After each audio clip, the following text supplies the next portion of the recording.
Sometimes, we don't have time to produce a realistic architectural illustration and all its effects completely in the 3D environment, therefore I often use Adobe Photoshop in the post-process to add some effects. For this tutorial I want to start with a rendering I created in Lumion 3.0, but at the end it does not really matter which animation or rendering software you use, because I want to show you my step-by-step post-processing approach of an architectural illustration in Photoshop. The image size is pretty big with 5000 px x 1962 px, but I prefer to render the image larger than smaller. Let's open a new document in Photoshop and set it up. Now, drag your rendered image and drop it into the Photoshop and it will create a new layer. Remove the sky background to replace it with a new sky texture. In my case I named the layer with the rendering to render, raw. Selected it and press Ctrl+J. It will duplicate the layer automatically, naming it render. Raw copy. Hide the previous render. Raw layer by clicking on the I button. Now go back to the render, raw copy layer and go to the channel window. You can find it via window greater than channels. Because we want to replace the sky we first need to select all areas of the sky, which are blue. We now want to check the channels to find the channel that has the best contrast between the sky and the other elements. Then we can easily select the parts in this channel. Each channel contains the relevant information of the image related to one color. Because we activated the RGB modus, we have the channels red, green and blue. The sky is blue, so obviously the blue channel has the best contrast between the sky and the rest in the image. We can open the blue channel by clicking on it or pressing Ctrl+5. For a better selection of the sky, we will now increase the contrast of this channel so that the sky will be more or less white and the rest of the image gets darker. To do so, press Ctrl+L or go to Image greater than Adjustments greater than Levels. Now move the right triangle at the bottom of the chart a bit to the left to increase the brightness of the sky area. Next, select the magic wand by pressing W or selecting it from the toolbar. Set the tolerance to 10. Now start selecting the sky. Press Shift while clicking on other not selected areas to add these to your selection. Take time and select all the area where the sky is. Now, you'll get something like I show you in this picture. Now go back to the layer window. You can press F7 and hit delete on your keyboard. You'll see the sky is now deleted. You can repeat the process several times to get the satisfactory result. Find and replace the sky background with a new free sky image. Now we need to find a new sky background image. Therefore I use the free Tony Textures image library, where you can download various royalty-free textures and background images for free and are even allowed to use them in your commercial projects. So, if you are interested in textures and architectural visualization, take a look at the huge free texture library. There's even a special sky and cloud texture category, so check it out. I picked this nice summer or spring sky photo which I want to use for my illustration and open it in Photoshop. To merge the new sky image with your architectural scenery, you can simply drag the new sky image in your document and place it below the layer with your rendered scenery. Now press Ctrl+T or Edit greater than Transform greater than Scale and scale it to the scale of your view. Do not be afraid to not keep the proportion of the original sky image. I like it when the width of the sky image will be highly increased to get a more abstract look. Now go to Image greater than Adjustments greater than Brightness/Contrast and give it a bit of brightness and contrast. Add a grass texture to the rendering. Now we need to replace the grass. So I pick again a nice grass texture from the Tony Textures texture library category, Green Nature Ground. Download it and drag-drop it into Photoshop. Next, select the texture and press Alt plus left mouse button and drag it. You'll see the layer has been copied. Put it just beside the previous one. Let's make 2 new copies. Now, we'll merge all 3 layers. We can select these 3 layers from the layer window pressing Shift. Or, we can click on them directly pressing Shift plus Control. When they are all selected, press click right button and select Merge Layers, or just press Ctrl+E. You will recognize that the texture is not seamlessly tileable, but we will take care of this in the upcoming steps. Next, press Ctrl+T, Transform Tool. If you click right button on the texture, you'll see the distort modifier there. Also, if you press Ctrl, you'll see the cursor changes. It means you can distort the picture by clicking on the 4 points of the picture. Now, using distort and scale, try to achieve something you can see in my next screenshot. Hit enter when the job is done. Pressing Alt plus dragging with left mouse button will create another copy of the grass, or press Ctrl plus J, move it to the right. We will merge both layers to reduce the tiling effect that you maybe can see now. The grass images are not merged perfectly because the photo of the grass was not seamlessly tileable. To merge both layers, we will now delete parts of the upper layer by using a soft brush to reduce the effect.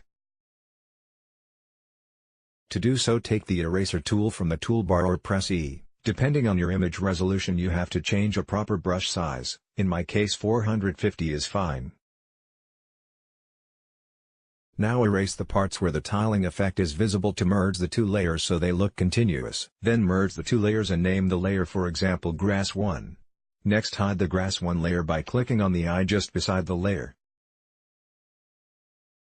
Select the pen tool or press P, make sure shape is selected. Now draw a shape covering the grass. When completed, click right button, and select Make Selection. Hide Shape 1 and select Grass 1. Now add a layer mask. You can do it by clicking the icon with the dot and the rectangular down in the layer menu.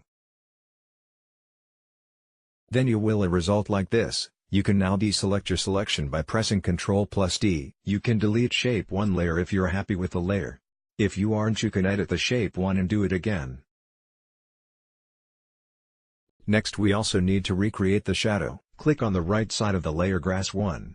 A new window will open. Turn on the inner shadow and give it the setting like this. Now, we need to work on the other grass using the same technique. Let's start drawing the arch beside the water body with pen tool. When drawing the curve, if you hold the pen clicking left button, drawing the curve is possible. Press the caps lock button to get more precise selection. When you drag the pen, two handle will appear to make the curve editable. You can edit it using direct selection tool. You can select and toggle between Path Selection Tool and Direct Selection Tool by pressing A and Shift A. Start drawing the curve. You can also turn the opacity down, so you'll be able to see what's under the layer. It helps a lot. Finally, you can also keep the shadow by drawing the line just under the edge of the footpath. We can also do it later, by the way. After completing the shape, you can do the corrections moving the handles. Press A to activate Direct Selection Tool. Now bring another grass texture and copy it several times. Name it Grass 2. Select Shape 2. Activate the pen tool pressing A and clicking right button. Activate Make Selection. Hide Shape 2 and select Grass 2. Mask it. Use the same technique to make Grass 3, Grass 4 to 7. You can skip the parts of grass which are far away. Now select the Render. Raw Copy layer again and press W or Magic Wand from the toolbar. Use a tolerance of 15 and select the footpath pressing Shift. Now press Ctrl plus J to create a new layer based on your selection. Afterwards, bring the layer at the top of the list and name it, for example, Footpath. Double-click on the right side of the footpath layer and turn on Drop Shadow. Set it up according to the screenshot below. It will give the footpath a depth with shadow. This is another way of putting shadows, so you can now hide the inner shadow of Grass 1 if the shadow looks fine in your eyes. Select the Render. Raw Copy layer again and add some brightness and contrast. Then press Ctrl plus U. Select yellows and make it lighter. Add some free cutout trees and people. Now we'll add some trees in the scene. You can either choose a tree photo from our Tree and Plants texture gallery and cut out the tree manually, or you directly choose one of our collection with professional cutout trees, LINK. Import your cutout tree and put it under the Render. Raw Copy layer. Let's put some trees behind the building to populate the scene. Here I've just used one tree copied several times and resized it to look different. Afterwards, pick another tree and put it on top of all layers. I also made it a bit darker by using brightness and contrast. Maybe you also need to reduce the saturation a bit. To make the scenery more interesting, you can add glow to the trees. Double-click on the right side of the layer and activate Inner Glow like you see in the screenshot below. Now duplicate the layer pressing Ctrl+J, transform and distort it to get a result like in the picture. We will create the shadow based on this copy of the tree. Double-click on the right side of the layer and activate Color Overlay, make the color black and hit OK. Give the layer 50% opacity to look like shadow. Now let's add some blur to make it look more realistic. Select the shadow of the tree, filter Blur Gaussian Blur, set the value 3 or 4 to make it look like this. You can try some other trees too. Adding cutout people silhouettes to the architecture illustration. Now it's time to put some people in the scene. You can download some samples from here, https://www.tonytextures.com/free download/. I've used some silhouette free people here, but you can also take a look at the architecture people package. Don't use colorful images if they are small in resolution. Most architects rather like the silhouettes, because they will result in a more abstract look. Import the silhouettes, scale it and also give them 70% opacity. So this is the basic idea. There are some other problems in the scene, but using the technique discussed in the tutorial, you'll be able to manage it nicely. Try to play around a bit and test new things. Use brightness, contrast, color balance on different layers to get your desired result. Architecture rendering, set focus on the building itself. So far so good. Since I want to present the architecture, I would like to put the focus more on the building, so I first select the sky layer again. You probably will also have now a lot of layers and maybe not named them probably, like me. But there is also a quick way to select your layer. Press Ctrl and click on the object, like the sky.